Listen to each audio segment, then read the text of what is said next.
Welcome friends to the newest edition of Seahawkers What If, the most unique Seahawks preview show in the multiverse.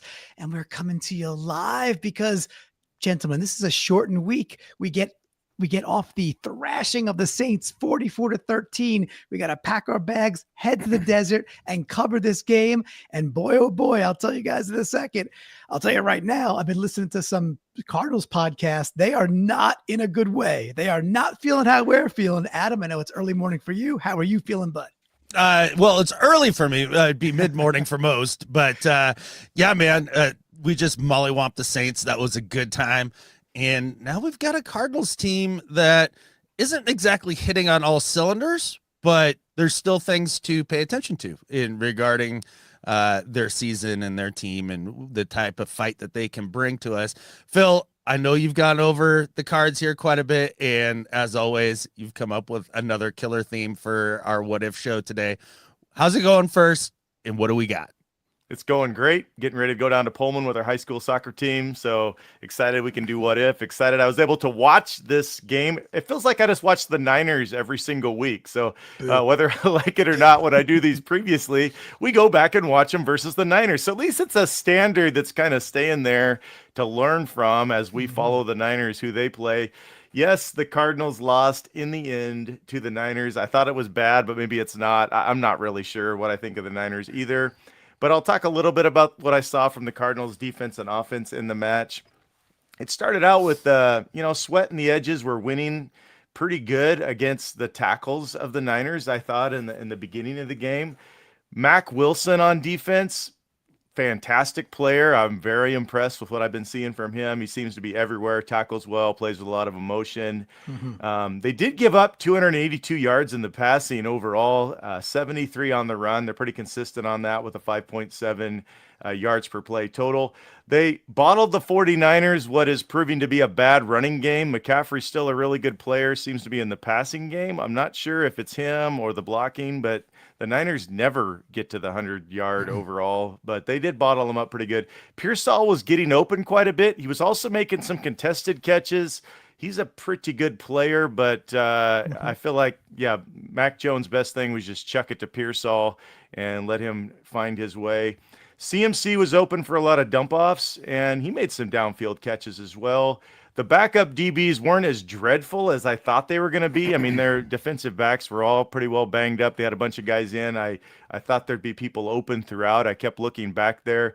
He was really using his good players to make catches and to win against those guys. It wasn't freebies like it looked like when I watched the Saints. And then, of course, Calais Campbell. There's always these guys that make clutch plays, and he made some clutch disruption up the middle. I don't know if that guy's ever going to get old. I want to eat whatever he's eating. On offense, 154 yards passing, 106 yards through the run on the ground. Only 4.1 yards per play is all they were able to put up. Once again, it seemed like half of those yards were McBride. I'm not sure, but at least in the passing game they were. He's just excellent. He seemed to be clutch on third down. Made a really great tough catch on a difficult throw from Kyler. They had some dumb pre-snap penalties. Definitely weren't helping their offense. Benson, number 32, he had one really good run. I guess he's fine. He got what was blocked most of the time. Kyler still jitterbug on scrambling type of stuff. He's very dynamic athlete. I'm not sure what it accomplishes, but he does a lot of dynamic stuff, gets a few first downs with his legs. I'm kind of not impressed with his arm. I don't know if I'd noticed this always, but if he can't throw with his legs, I think all his power's in his legs.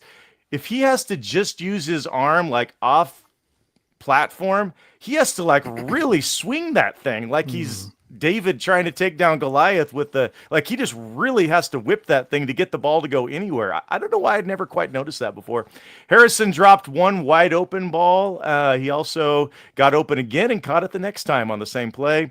DeMarcado, their other backup running back, we'll have to see. It'll be Benson and DeMarcado, of course, with Connor being out. DeMarcado dropped an easiest catch ever in this game. That's the only thing I noticed from him much. He's just not very good. Their O-line seemed good enough to protect Kyler. It wasn't terrible considering who they were going against, and seemed good enough when Connor was in to get Connor some runs. I just don't know if they have the playmakers to utilize this O-line. Did you guys see things different in this match, Adam? One of the things that stood out to me that you picked up on here is something's happened with Kyler and his arm. Because okay, so it's new. It's new then. I think so, because he used to be able to whip it around pretty nice. And man, he's throwing a lot of lollipops out there, man. Yeah. That definitely stuck out. I saw a little bit of the O-line play a little bit differently, but Okay. Your observations regarding like Sweat and Campbell and like some of their guys up front, like that's all dead on. And it's gonna be an interesting matchup. Clinton, does any of this stand out to you in a way that kind of caught your eye? Yeah. So yes, and I think Steven Ackerson's doing a nice job here capturing some of I'm sure what we'll talk about today. And he's saying Yeah. my initial take on this matchup. ... That means wait for it. Our trenches are going to be absolutely dominant, and I think he might be onto something. We shall see. One of the things about that, like absolute domination in the trenches and what that does to a quarterback, puts pressure, getting pressure before. We've been talking ad nauseum about that because it's so freaking important. But a really interesting Kyler stat that I did here when I was listening to some of these Cardinals podcasts, and again, they're in some tail spinning, guys. They do not feel good about where this team's at, especially obviously offensively.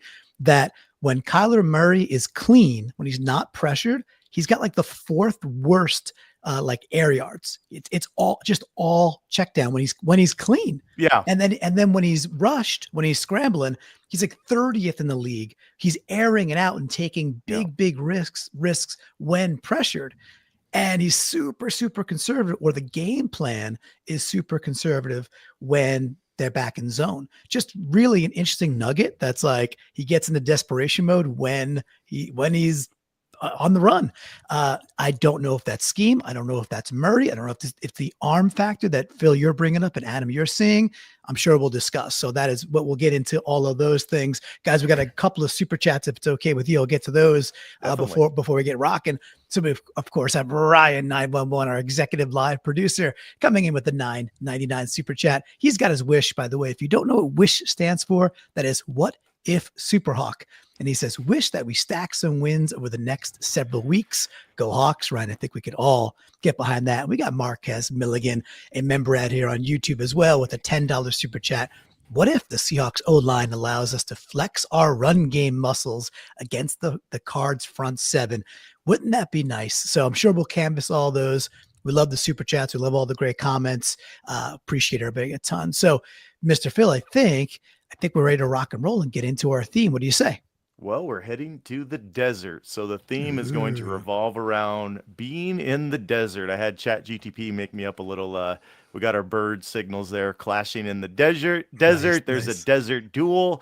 All of these categories, of which Clinton will get to pick first, have something to do with the desert. Desert storm, desert heat, desert thirst, desert sky, mirages in the desert, oases in the desert. I will tell you, just like last week, there is one surprise game, not the same game, but there's one surprise game hidden behind these categories. As we go to the desert, Clinton takes us to our first place. Where are we going, Clinton? Well, these are great. Okay, so I love a good theme, and boy, oh boy, do I get nostalgic sometimes for the 90s. So if we're talking 90s and we're talking Patriot missiles and we're talking Storm and Norman Schwarzkopf, well, what else can we do? Let's go Desert Storm. When you do look for a desert storm, when you search that on the internet, it's hard to find a real storm because you find, like what Clinton was mentioning, lots of us dominating in the desert with our soldiers down there from Operation Desert Storm. But Clinton, what if the Hawks need to survive a specific kind of storm in this game? Is there something, this could be on either side of the ball, the Cards might do well that we just might need to endure and say, okay, we'll give them this. They're probably good at that, Clinton. Oh God, they really are not impressive offensively, right? It's really difficult. It's really difficult to go to that side of the ball. And you got McBride, and that's it. That's really all that you can say about their offense, right? Well, there's some other playmakers, but it's really difficult to hit that side of the ball and then just try to answer that with any real specificity, right? I think the where it's not even win or loss. I think there's plenty of ways we can win this game. I think there's a path for us to win, maybe the way Macdonald wants us to win, is to really watch us get that yards per carry in a much better direction. Mhm. Now, something they do well, guys, look, they shipped in a veteran defense. Like there's different ways to build your squad. You obviously can build the draft. You could, you could just kind of grow your players over time, and you could also go shopping for veterans. And the Cardinals saw a big deficiency and they shopped till they dropped, right? So they go out there, they bring back, we've already mentioned Calais Campbell. They've got Dalvin Tomlinson. They've got Darius Robertson. They got Baron Browning. They got Josh Sweat. Like it is a very good floor, formidable defensive line. It's legit. Yeah. It's just full of good NFL vets that know what they're doing. It's a tall order. We just talked last night on 3 and 3 Out about like, hey, we looked at like 6 or 7 different K9 runs. And I'm like, look, I don't think it's the left-hand side of our line. That Cross and Zabel to me are like, they're doing a job. It's not always perfect, but they're doing a job. I look at Sundell and I'm like, ooh, he's somewhere between not quite athletic enough to do the stretchy things they always wanted to go do. And Bradford had a rough week 3. So guys, that's the area that gives me a little bit of heebie-jeebies is formidable line, and them run blitzing and really making us a bit more one-dimensional than we intend to be. That's a way for them to keep this thing really within their grasp, I think. Good. We got to keep at it, even though it's going to be tough sledding, running against what they're capable of on the D-line. How about you, Adam? Something the Cards, you'd say they're good at this. We got to endure. We got to overcome, maybe. Yeah, it gets to be a little bit of slim pickings there when you're starting to think about these things. Clinton, I think, took a great one there with the defensive line, but for me, the thing that they're going to have to endure is Kyler's legs all day. The key to this game is contain, and then contain again, and that's all you care about. And if you can keep Kyler in the pocket, he's subpar, to say the least. And you mentioned the air yards earlier in terms of him being clean in the pocket, and he just can't push it downfield anymore, and he doesn't see the field well from in the pocket. Everything that he creates is outside and on the edge. So just enduring Kyler's legs, that's the big thing there. And I kind of think the way the Seahawks have been rushing the pass, or maybe not quite getting home, it kind of lends itself to a really nice muddle rush, and you might be able to be very good at keeping him in the pocket. You do that, and it's going to be a long day. One quick thing we saw, for those that watched the Lions last night, they did a nice job, especially second half, doing exactly that muddle rush against Lamar, right? And there's Lamar, and then there's everybody else that pretends to be or tries to be like Lamar, and Kyler is not on that level, right? And there's Josh Allen too, different, but these are right up there as well. We did have a quick question here as well from Steven that I think is worthy of diving into quickly. He says, I haven't watched yet, basically. Is Marvin Harrison Jr. getting close to being a true number one? I see, Phil, you're shaking your head. No. Want to give a quick answer? No, I mean, he's not. He's just not reliable. As a hands catcher yet. He's not reliable on contested catches.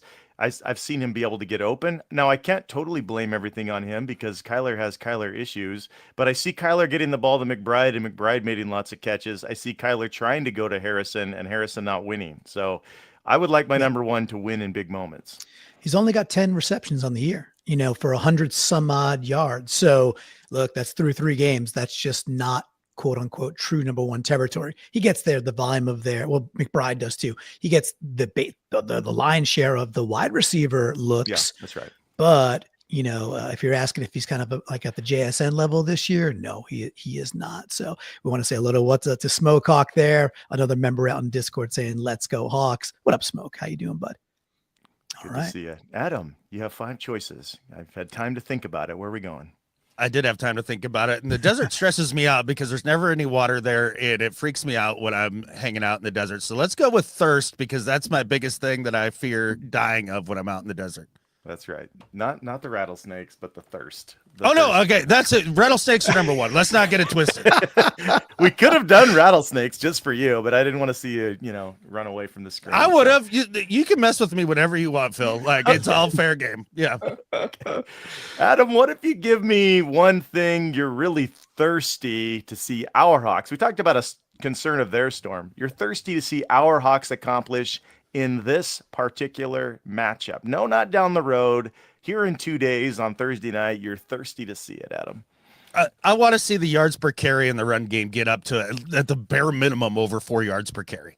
Love like it. that's the one thing I really want to see with this team this week, because look, they've been doing the run game and that's great. And honestly, what was it, 3.3 yards per carry last week against the Saints? No, it was less. Now, I think it was like 2.6 or something like that. It was worse. It was even worse. Okay, Yeah. well, there you go. Thank you for the correction. Yeah, so it hasn't been great. Now, with that said, there were other things. There were more yards that they had, but were called back by holding penalties. Like Canine's Day got curtailed quite a bit through penalty. But they need to, you need to actually run the football, like create the threat. But on top of that, eventually you have to be a little bit more successful at it than they are. And this is a real deal defensive line that the Cardinals have. There's more talent here than the Saints had. And linebacker. Good. In linebacker. Yeah, they're good. They're good linebackers. Yep. Yeah, okay. And we lost Adam there for a second.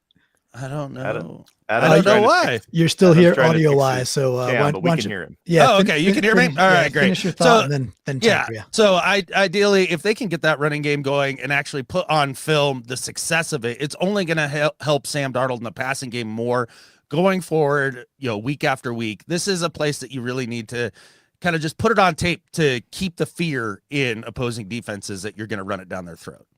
Yeah. And Clinton, while Adam fixes his video, what's something you're thirsty to see from our Hawks here in 2 nights? Yeah, there's a couple of things we could go for here. I think the thing that's, again, offensively, they've got some deficiencies. So I've got two.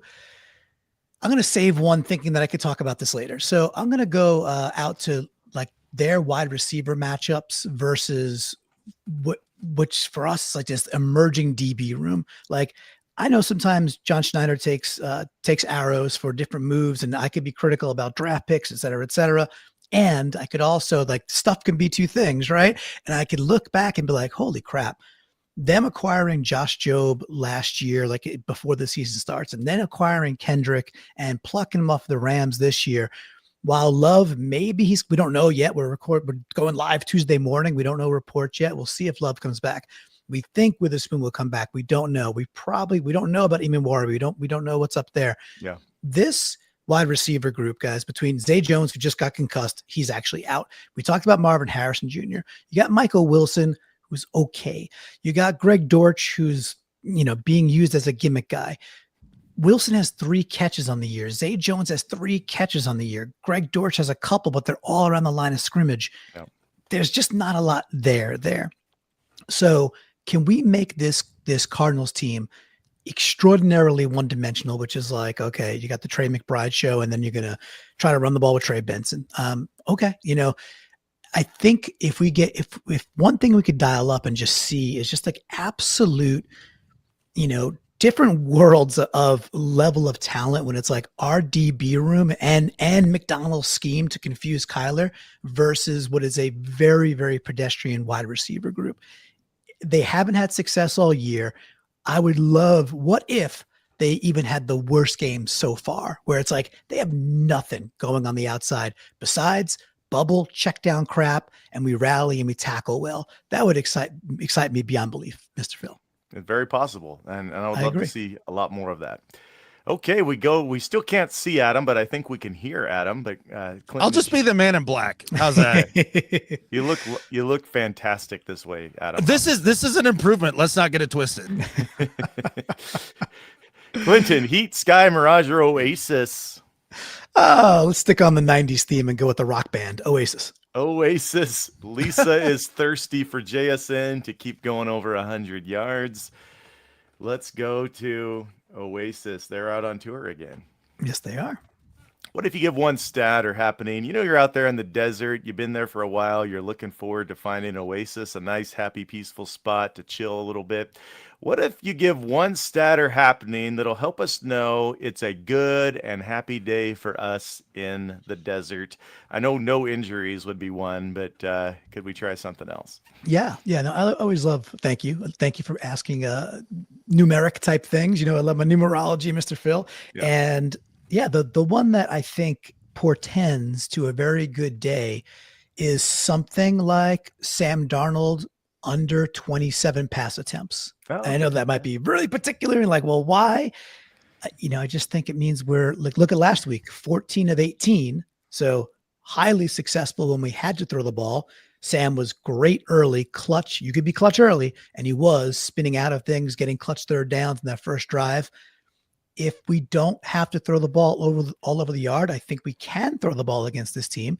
But if we don't have to, and let's say Sam's at a very polite 22 for 27, I think that means we basically controlled the game in the way we wanted to play football that day. So that's one I'd look out for. I don't want that number creeping up to like 35, 40 attempts. I think that means we're in more of a shootout than we bargained for.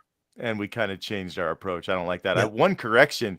How many third downs did we really have? Well, the first drive, there was 2, right? I think we were 0 for 1 on the first 3 drives. And the only reason we got one was a penalty after the 15-yarder. I think I remember looking at the stats and we were 21-0 and never had a third down. I'm almost sure. Well, then let's do no third down. Either way, there was that spin out that he had on that blitz. Not even blitz at the middle. Bradford just didn't block his guy. I was just excited because remember on our last What If, I'm saying, why don't we just not do third down? And let's just get first basically didn't. Yeah, we basically didn't. So, but still, Sam was definitely clutch early on and throwing the ball real nicely. But I don't mind the live correction, If I'm wrong, I admit I'm wrong. Pressure. I liked his clutchness against the pressure last for sure. For sure. Adam, is there something for you, a happening or a stat you would say this is a good day for us in the desert? Yeah, sometimes the game is really complicated. Sometimes the game is really simple. My number is 0, and that's for turnovers. Look, if the Seahawks don't turn the ball over in this game, they are the more talented team. They are the team that's clicking on all cylinders. They're the ones that are more versatile. They should win this game going away. If you can keep the mistakes off of the board and give the Cardinals life, then you're going to win this football game. So just hold on to the rock. Sam Darnold, you had your first no turnover game last week. That was cool. Let's see you stack that. That would be, I think that's the number one factor that could keep the Cardinals in this contest over 4 quarters. And I think they can get this done. They are conscientious about taking care of the football. Very good. All right. Good. I'm gonna hop out for 2 seconds and back in to see if that resurrects resurrects the camera. We could tap dance with some great comments from our flock here live. Smokehawk saying this offense isn't one dimensional. When they commit to stop the run, we throw it over their heads. When they drop 2 safeties, we run for big yards. Nice to see the adjustments. Smoke, I hope that latter part is exactly what we can do. And that we can execute and just get that YPC up. And again, the commitment, Mr. Phil, the commitment to the run was there, which was nice. It was like we didn't abandon it. We weren't getting the yards that we would hope for yet in the red zone. K9 scores 2 tough touchdowns, banging it in there on the ground. Yeah. And the impact of running the ball and play actions, I still feel like last week against the Saints softened things up that I think Smoke is talking about. Draw some people down, get it between that linebacker to safety zone, and you get your chunks. Yeah, it's the real keeping them honest, like you say. That's what I've seen. I'd like to go back and check. I wasn't feeling totally how Smoke said that. Hey, if they try to put 2 safeties over the top, then we can just run it. I wasn't feeling that, but maybe it is. I hope we can get there because to reach full balance, like I know Clint would like to, that would be the case. Anytime they try to put too high, then we're just going to run at them and they're going to have to deal.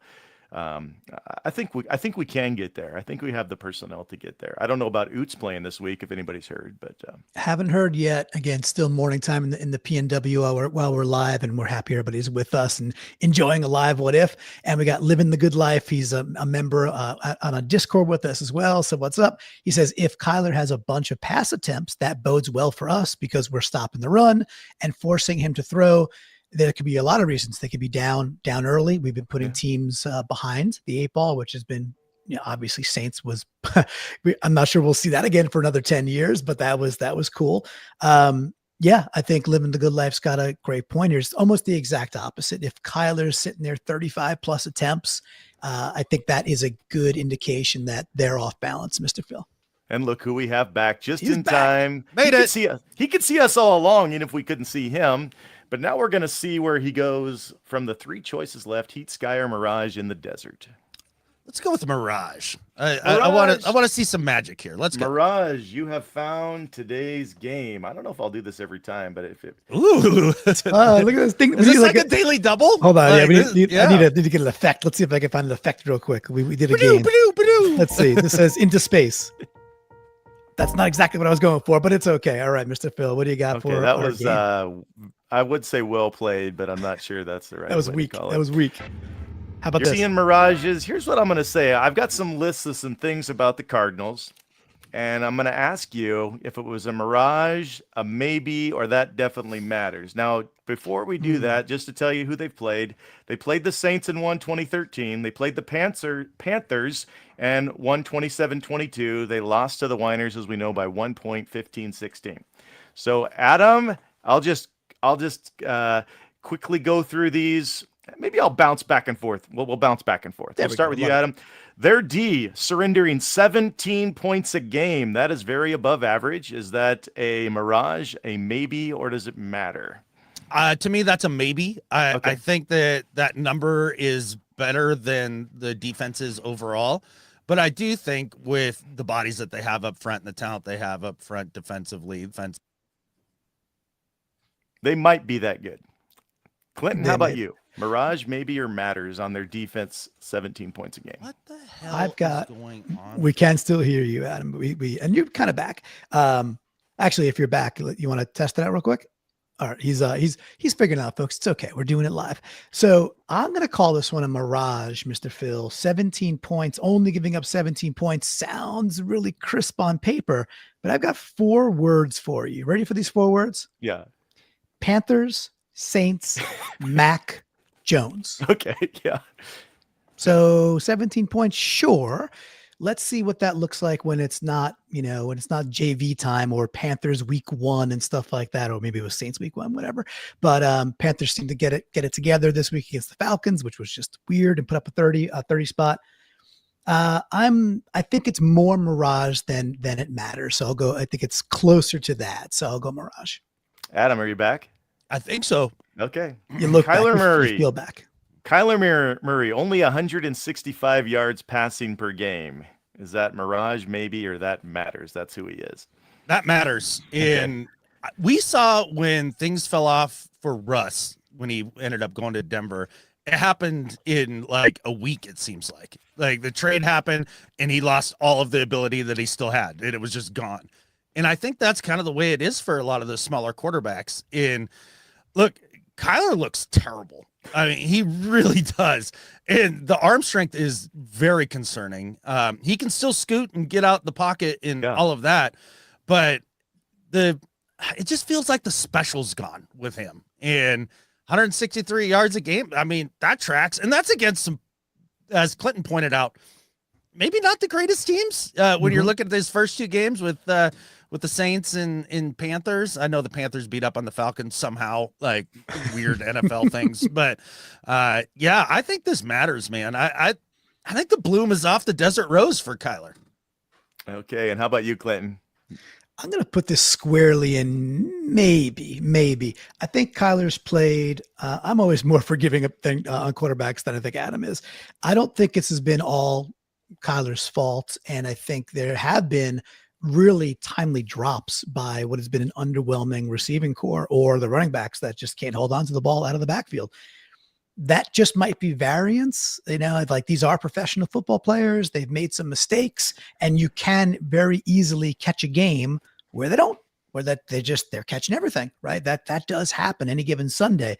And I think his average and, if he's at 150 at the end of the game or 220 at the end of the game, I'm not sure that's going to matter all that much, right?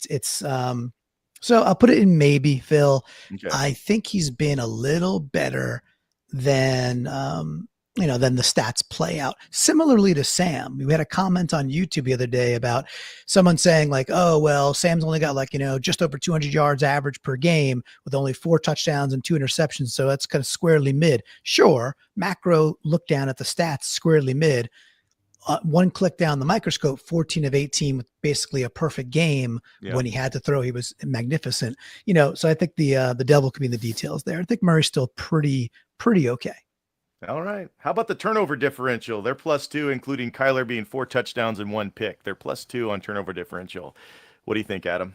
That's totally a mirage. Like, because and this would be for any team, because turnovers are just a really high variance thing. And like you saw the Broncos last year, right? A bunch of turnovers to like the best defense in the NFL.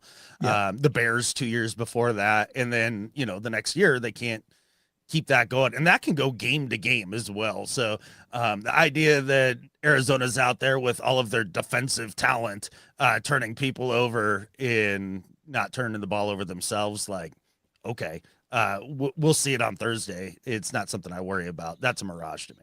I was just wondering if maybe they're just being so careful. Maybe I was just trying to toss that out there as a possibility. Clinton, how about you? Mirage maybe or matters? They're +2 turnover differential. Yeah, I think it's mirage. I think it's more high variance, like Adam's saying, and with Kyler, again, going back to that point we were saying during the preamble, that if you cook him up a little bit, you heat him, he takes his shots downfield. So kind of variance be damned with that. If Kyler's taking his shots downfield, this is kind of like the children's book. If you give a cat a cupcake, the next thing happens. So if you get Kyler scrambling and he's taking his shots downfield, and I think Macdonald's going to do exactly that, that the chances of turnovers go way, way up. So no, I think it's a mirage. But I do agree with you, Phil. I think they've been very, very conservative. I think we're going to throttle them out of that and put them in a position where he's got to take more chances. All right. And then we have this one. Connor is out, but Benson leads the team in rushing with 125 yards so far this year. This matters. It maybe matters, or it's a mirage that Benson is the leading rusher on this team, Adam. This maybe matters to me. And the only reason it doesn't matter and get to that third tier for me is that James Conner's a heck of a football player. Yeah. And, he really is the heartbeat of that offense, in my opinion, in terms of keeping them on schedule and giving them some toughness and all the stuff that he brings to the table. But with that said, the reason why it pops into maybe, I remember Trey Benson coming out of Texas, and I kind of like the film, like physical runner downhill, one cut and go kind of guy. And so it doesn't surprise me that he's the leading rusher on this team to this point. And I mean, he could have some success. I don't think it's going to be a ton, but he's a big boy back. Mr. Phil, Trey Benson flying out of Texas is really matters because he went to Florida State, Adam. He was at FSU Seminole. So are you sure? Isn't Trey Benson the guy that backed up Bijan? Bijan Robinson? Yeah, at Texas. Is this a different Benson? Maybe he went to both, but Trey Benson. Well, lots of people go to both these days, Clinton. Yeah, that's true. I know he's a FSU guy for sure, but I don't know about the Texas part. But this is the show where we all correct each other. That's okay. There's always a hidden my theme. Bad. I swear to God. Maybe it's a different Benson I'm thinking of then. Okay. Wrong Benson. No, I don't know. Throw that out. This is a mirage. Screw that. Who's Trey Benson? I don't even know what school he went to. I can't even separate him from other Bensons. So who cares? What do you got on this one, Clinton? Anything? I think it can matter, and the reason I think it can matter is sometimes you do get the addition by subtraction, and you're kind of forced into trying something new, and potentially the Cardinals might be a bit more, just a bit differently shaped than they are with Connor, where maybe you get a little bit more of exactly what you expect with James Conner, for good, for better and for worse, if you're a Cardinals fan, and without him there. It's a little bit more of a wild card, and that wild card I think can matter.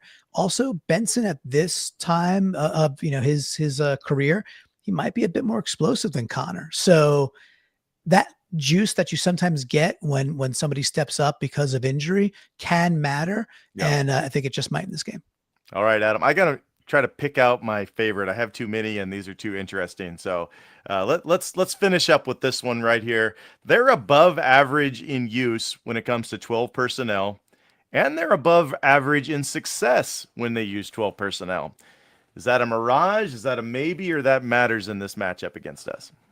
I think it matters. It looks like it's turning into Kubiak's bread and butter, that 12 personnel stuff. And it's so versatile with the two tight ends out there and being able to just keep people honest that, hey, you're going to have to keep your base out here, even though we're throwing the football more, or vice versa. It's great. I love the 12 personnel. It's been fun to watch, and Kubiak's done a great job with it. Okay. So the Cardinals, Clinton, are above average in use, and this is one area they're successful. Oh, Cardinals. On I'm sorry. My mic kept cutting out when you were that's okay. saying your deal. So no, but that's okay. I was like, we like the 12 personnel. You gave us that side of it. We see how it's effective for us. This is like one area that the Cardinals have actually had a positive, like above average in EPA when they run the 12, and they do run it a little more than most. How do you think that looks against our defense? You think it matters, Clinton? Yes, I do think it matters, or it can matter. Again, their wide receiving core is not being featured, and it's there. I think there's reasons why. With that, Trey McBride is the real deal, and people were banging him for whatever year one about all these receptions between the 20s and not really effective in the red zone. Okay, now he's starting to score touchdowns in his career.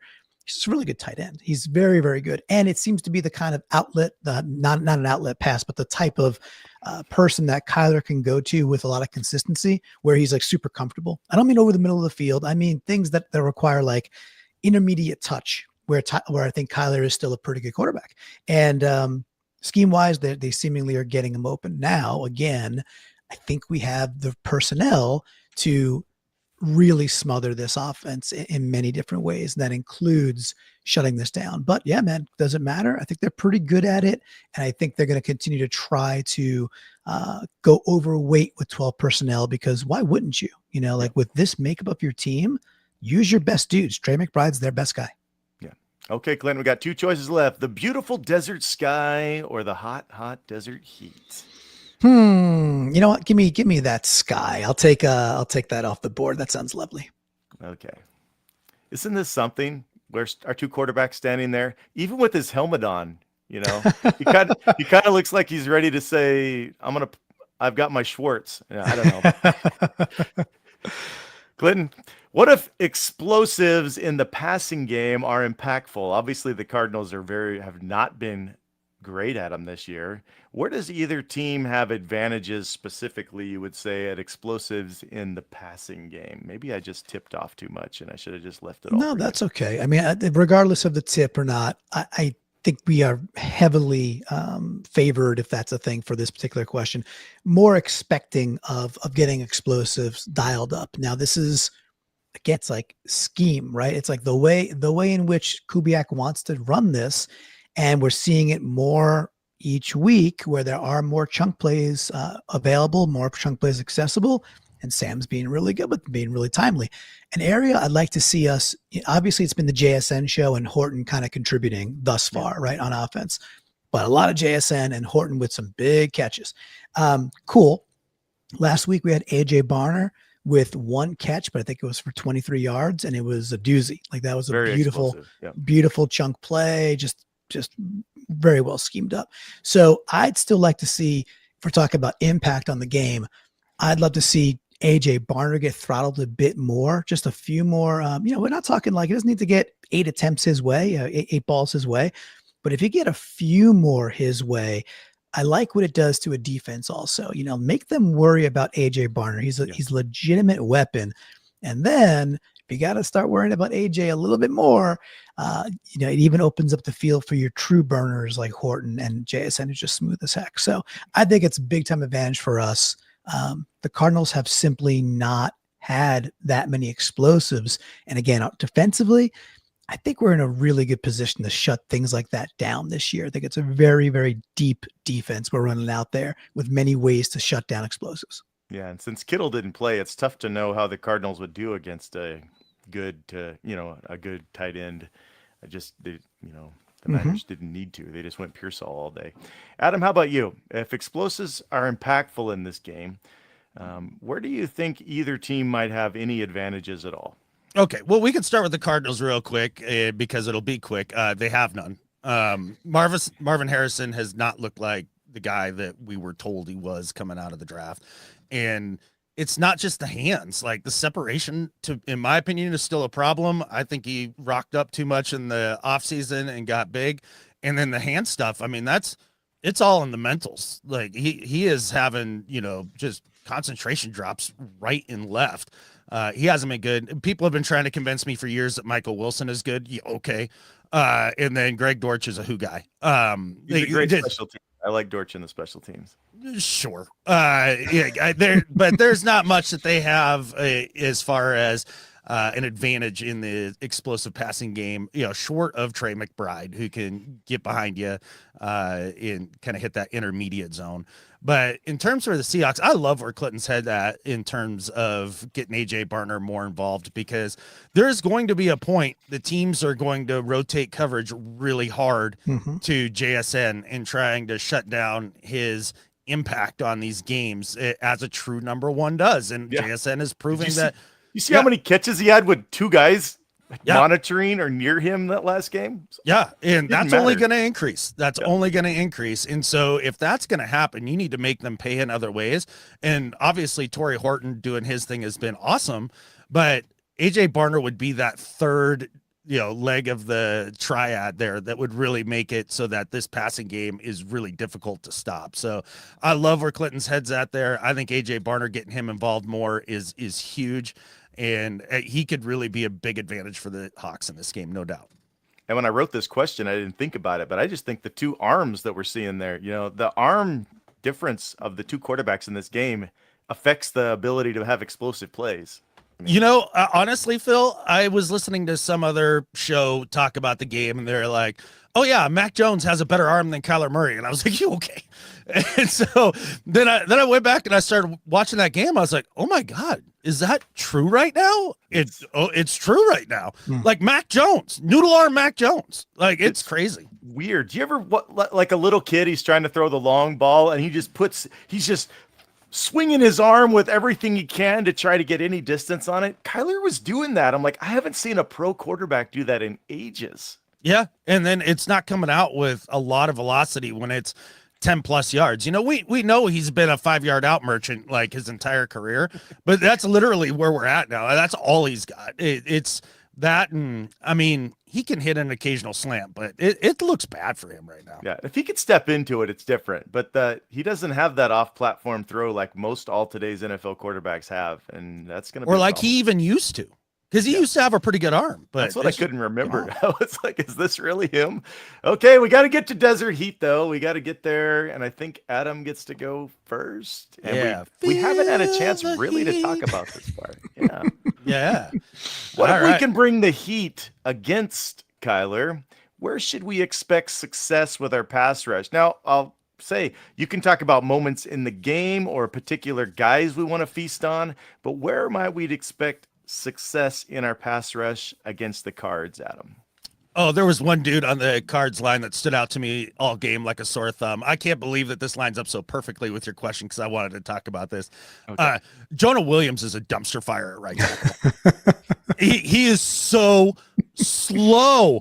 Boye Mafe, because he's our best speed rusher in my opinion. Yeah, he better have 2 sacks in this game. He should take him to the woodshed and abuse him. Like he almost false starts every single play in pass pro because he's trying to get out so early to make up for his lack of foot speed. He is awful. He was a turnstile all game, and Boye Mafe should have a massive game against him. That's what I want to see. Awesome. How about you, Clinton? Where can we bring the Heat successfully in this matchup? Yeah, I love Adam's answer.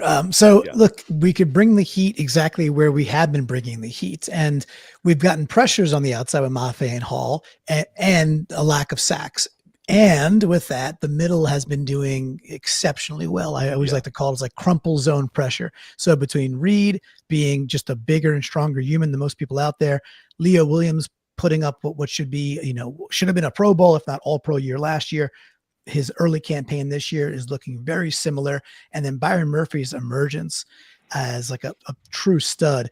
Yeah. Look right there, guys. I mean, this is, again, it's, hey, that right tackle you're talking about there, Jonah Williams. Okay, cool. Let's get some pressure there.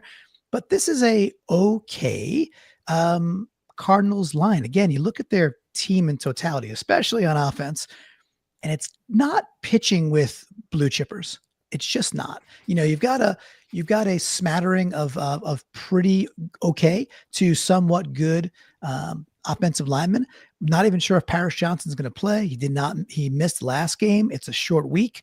Don't know if he's going to play. So that might be Beacham. And, you got Evan Brown, who we're familiar with, who's a serviceable guard. Across the board, it says not. Will Hernandez is out, we think, again as well. So you got Isaiah Adams in.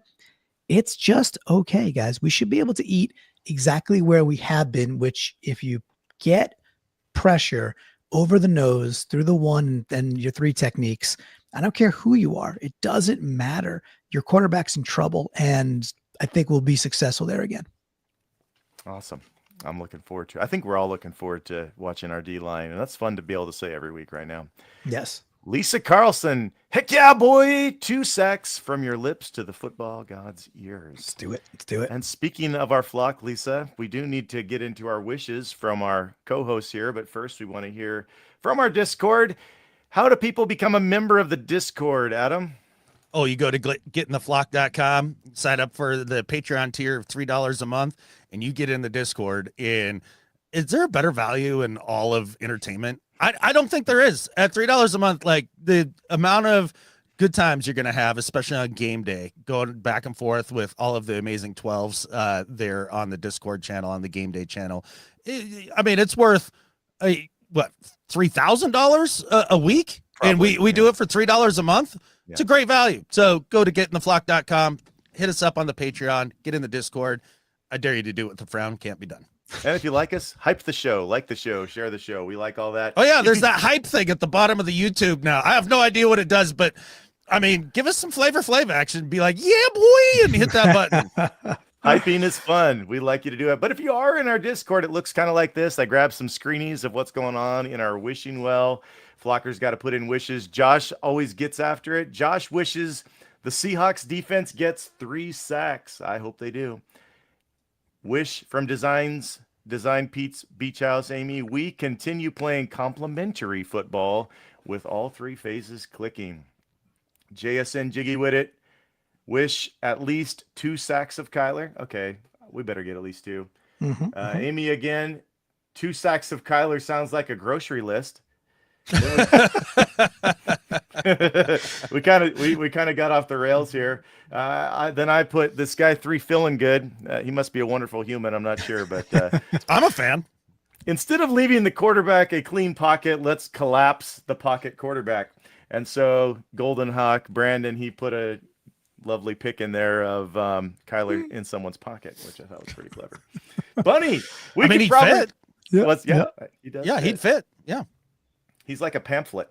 We could probably lower the environmental impact by fitting 2 Kylers into a single sack. That's pretty good. Car, I want to see a spoon interception. Kyler seemed to love giving us the ball last time we played him, and he's due. He's only had 1 so far. He's due 1. Then we have a long-time listener, first-time wisher, says there was a birthday wish last week that came true. Well, it's my birthday this week, and I will be at the game. I want a dominant win this week as well.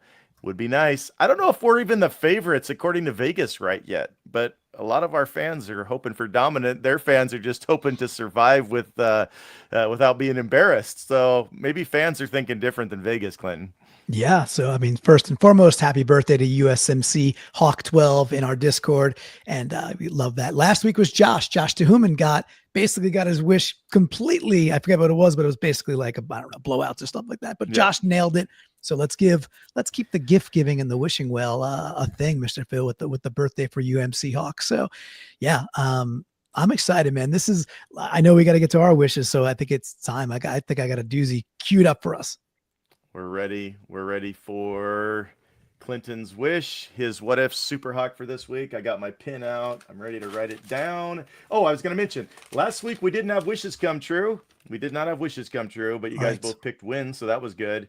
You were hoping for the DBs to get a pick 6, and Adam wanted Mafe and Hall to get 1 sack each. We still haven't had a wish come true. We're on our 4th game. It's about time. What's going to happen, Clinton? We haven't even, I think, barely mentioned his name once or twice. And that happens when the dude is just super consistent and kind of, you know what you're going to get. Vegas, we talked about Vegas lines earlier. Yeah, Vegas has us as a 1.5 point underdog. So maybe they know something we don't, but maybe they're just wrong. But Vegas also has JSN's line, his yards line at like 90, something like that. It's like 85, 90 as like the money line, right? So Wow, they're that's crazy. they're expecting JSN to just keep on trucking. He clearly would have been over 100 again. He played 3 quarters, right? Yeah. So he had 5 for 96. He very likely would have been over 100 and gotten a couple more receptions. Look, guys, I think even if we're super efficient and Sam's not throwing the ball too much, I don't see a huge reason why the JSN train can't keep a rocking. So I'm just going to say, like, if Vegas thinks he's good for 90 or so, let's juice that. Let's goose it a little bit. 120 or more receiving yards for JSN. Let's take what could be a good day and throttle that into his best game of the season thus far. Love it. 120 for JSN. Adam, who's your what if Super Hawk for this game in the desert? My what if Super Hawk is for Jalen Sundell. And the reason is that I watched him a lot in the Saints game, and Clinton mentioned that he was having a hard time at times getting to the places that they hoped he would get in the blocking scheme. And a lot of times it was getting to the weak side linebacker on the outside zone stuff. And the thing that the Saints were doing is they were playing the weak side linebacker off about 2 steps. So they were creating more distance that Sundell would have to cover to get to him. So my wish here, my Super Hawk, is for him to be able to get to that next level, be able to seal off that side of the run. And I think that's going to be the thing that takes everything from, a 3 to 4 yard gain to K9 going out there and feasting and getting 10, 15 yard gains, and they just march down the field. So Jalen Sundell can get to that second level. And if we need to put a number on it so we can track it, like one good pancake. I want to see one good pancake on a linebacker. That's my wish. I mean, you don't have to have it, but a pancake sounds great. Mm-hmm. I was trying to write down kind of what we meant as you went, just making a big difference in the run game and move and see some good block. But a pancake on the move block would be so awesome. So let's go for that. And after your wishes, we always want to have you predict the score. Adam takes the lead. I'm sure Clinton is fine with it because Adam picked a blowout. Clinton picked a tight game. And I think we were all happy to see Adam's blowout pick come true. Clinton has to pick first this week. So, Clinton, what's your score prediction for this matchup? Yeah, so with all this momentum, again, we feel like we have it. The Cardinals are beat up. And again, they're like scoring 16, 17 points a game. All these things being said, it's a Thursday night football game. We still got to get on the road, and we got to go play in division, go play in a spot that hasn't been overly friendly to us at times. So I'm just going to go with closer than when we think it's going to be. I'm feeling, geez, man, part of me feels like we could win this game by a lot. I'm going to keep it somewhat close, 27-20 Seahawks. I guess they somehow scrapped 20 points. 27-20 Seahawks. Everybody almost talked Clinton into finally picking a blowout. He couldn't quite do it. He picks us winning by 1 score, 27-20. Adam, do you foresee another blowout? Are you predicting another one here? No, I think this is going to be a 1-score game only because division. These division games are always tough for whatever reason. And we're on that godforsaken Indian burial ground of a field. So, just prayers up to just no injuries for this game. But for score, I'm going to say 21-14 because the Seahawks, the max points they've given up so far this year is 17. Are the Cardinals better than the Steelers offense? Are the Cardinals better than week 1 49ers offense? No, they're not going to score more than 17 points on them. So 21-14 Hawks. All right. So the margin is the same. So I might be up against it. I might be up against figuring out who wins this week. We'll see what happens. But again, when it was closer total points or something, I'll find a way to make a ruling. I mean, just give me the dub. I'm just better. Follows fails. Just go for the guy that's behind to make it a closer, more entertaining. I like it. Okay. Yeah. Well, what's going to happen though is we're going to win by at least 7, so that's at least, and then JSN's going to have a great game, and there you go. Then you got it. Yeah. Then you're all good. Easy. Yeah. And then I have to figure out the Sundell portion of it, which sounds interesting. Anything we missed this week? I tried to ask a variety, but was there something about this game you're like, I was hoping Phil would get to this. I didn't get to say this part about the preview. Either one of you. Oh, actually, no. When you got to the part where I Pass got rush. to talk about the right tackle and the pass rush and all that. I was like, yes, there it is, finally. So no, you crushed it as usual, buddy. Clinton, anything we didn't quite get to that you had to say on this preview? I don't think so. I will lend it that the excitement when you see Ernest Jones at the podium and he's at a post game conference and he's like, "Can we play the Cardinals now?" I think that's how we all feel. It's like we get out of that drubbing of the Saints. We just take their souls left and right, and we want Thursday to get here. And I feel like the Cardinals wouldn't mind another breath or two before they have to play a game again. No, man, I think we're all feeling that kind of Ernest Jones energy, Mr. Phil. It's like, dude, like pitter patter, let's get this game on and let's go get a dub in the desert. Yeah, I mean, the Cardinals aren't awesome, but it is an ascension. I mean, it's a level up from playing the Saints. So let's see if we can back it up against a better coached, maybe defense at least for sure, and prove that this offense is actually rolling. And I'm excited to see it. Just in 2 days, can't hardly wait. And did we lose Adam again? We might have. No, we did He's not. back. Gentlemen, with that, there's one thing left to say. So what if we say, Go Hawks. Go Hawks! Let's do it. Win in the desert.